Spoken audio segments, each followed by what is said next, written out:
California. I mean, does this game mean anything more to you, or is it just pretty normal? It's just another game, to be honest. Of course, it's always good to play the home team. You know, those are the guys you grew up watching. Those are the guys. I mean, most of my guys has graduated and gone, but at the end of the day, I mean, I grew up watching UCLA games, so to be able to go out there and compete and I know everybody back home that's the game that's going to be on, so that's the game everybody's going to be watching. So I'm just looking to go out there and just play the best I can. Curtis, in your first start in a while, you know, the Big 12 Defensive Player of the Week. How'd that make you feel? It made me feel good, to be honest. But as much as I like to take all the credit, I got a hell of a job to leave blocking that punt. That was a hell of an effort. I just made the hustle play. But it feels good to get back out there and just play some ball. Curtis, you guys had 9 tackles for loss. That's more than your team had any game last year. How big is that aggressive nature going to be for you guys moving forward? It's going to be real important. I'm a believer of if you're going to be a good defense, it starts up front. Resetting the line of scrimmage, being in the backfield, being disruptive. That's kind of what I've been harping to the D-line, trying to get on them. Like they say, everything moves to the linebackers, but at the end of the day, if y'all doing y'all job up front, it makes my job a lot easier. So if them boys play like that, it's gonna be a long season for offensive lines. You mentioned the hustle play. How big is the hustle play in what you do in your skill set, moving around and just kind of being active? Hustle plays. That's one of the most important things of football. You can be the most talented, you can be the biggest, you can be the strongest, you can be the fastest, but if you're not out there running, you're not going to be in position to make plays. So I think that's what we have to get to as a defense, running the football, and it also negates a lot of mistakes. It negates people out of gaps. It negates missed tackles because the next dude's standing right there to tackle him. I think we need to do a really good job of running to the ball, and I think we showed that in game 1, and it's something to build off of. Do you find that your strength is kind of just leading by example, playing the hardest that you can possibly play, and just the other guys kind of following what you're doing? I try not to be a leader. That's not something. I take that back. That was a bad choice of words. I'm not when I'm out there, I'm not aiming to be a leader. That's not what I want to. I want to lead by example in a sense. I'm not the guy that's gonna rah us up and make sure everybody is doing the right thing, make sure everybody's okay. But I'm gonna be that guy that's gonna be out there running. And if I learn that, I've been here for a while, and one guy I really like watching was Eric Stryker, hell of a ball player. Motor's crazy, always running the football, and his highlight tape speaks for itself. So if I can go out there and try to emulate that, I'm trying to put myself in that kind of position. Curtis, I'm curious, you know, getting back in there, getting back to the swing of things.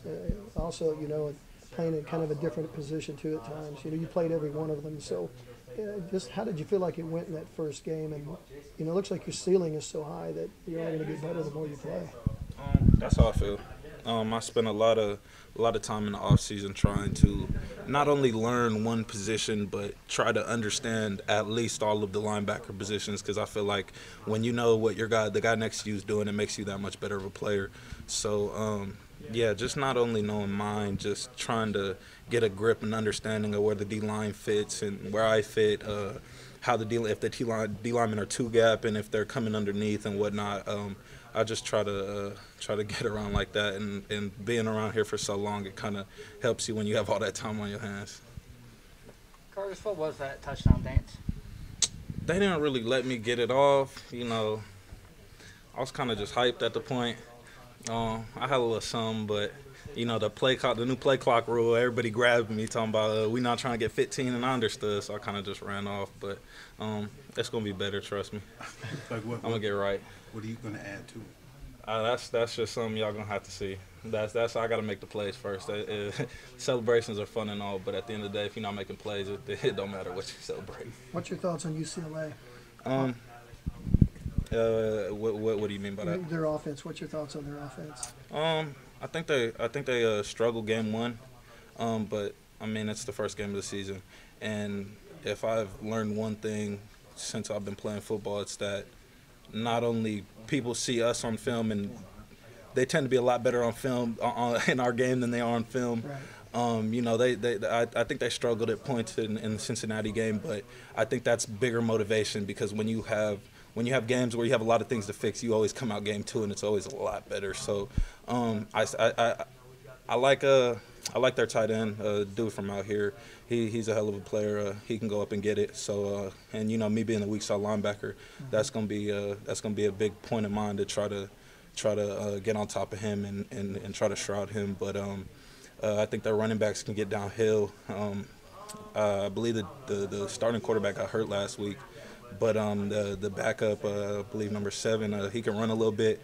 It's going to be mobile. It's going to be key for us to be sound and know our assignments and try to corral him and not let him get out and free run and give our D and get after him so our DBs don't have to be in coverage for 20 seconds because that's always tough. Curtis, I think Mike Stoops was asked about you today. He kind of chuckled, and after the game on Saturday, he called you an interesting guy. He laughed really loud when he started talking about you. What's your relationship like with him?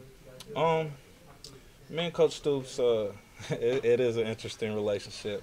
In my younger years, I needed a lot of time to mature, and I needed a lot of time to build my consistency. And I think a lot of times in my younger years, he was frustrated because I felt like he could see what I could become, but I wasn't becoming all that I could be, and that was something I needed to grow up and realize, and that's kind of been my main focus in the last 2 years. And I think over the last few years, we built it up. I think he understands where I'm at as a person. I'm trying to understand where he at because, you know, he's crazy. You always see him jumping around, wiggling, kind of freaking out all the time. But it's tough being a D coordinator. You got to think about all 11 positions on the field, and if I can. And I'm just trying to play sound football. So at the end of the day, he knows that if there's one position he can count on, it's the will linebacker. Is that a situation where you're trying to impress him, or you're trying to, I don't know, make him happy? I mean, whereas you just saw him as a guy that was always on your case in the past. Not so much. I'm not out here trying to impress him. He puts the game plan out. That's our leader. That's our captain. That's our general. It's my role as a soldier to go out there and implement that game plan to the best of my ability. I don't think it's so much of me trying to prove myself to Coach Mike. I think Coach Mike has understood for a long time. I think Coach Mike just wants the best out of his players, and he's really adamant about it. And sometimes I didn't see it like that, but again, that's where our coaching staff does a really good job of sitting you down outside of football, and that's why I say our coaching staff's so good. It's not the game plans. It's the how they care for you as a person. They care for you as a man. That's where they do a good job of sitting us down and making sure we're on the same page. So we're not. There's not unnecessary tension, if that makes sense. So there's more of a positive relationship there now than yeah. in the past. You know, in our younger years, we had some issues, and like I said, I fall back on. That's where I did a bad job of maturing up. I was young, didn't handle everything. I would shut down. I would get pissed off, and that's where I went wrong. And that's like I said, that's where our coaching staff did a good job throughout the years, just making sure I was in the right state of mind. Even though I wasn't a guy that was playing a lot, they always made me feel a part of things. They always made me feel like I could get better, and I've always had a shot. So, and basically when I got my shot and I could make the best of it, that's what happened. Thanks, Carter.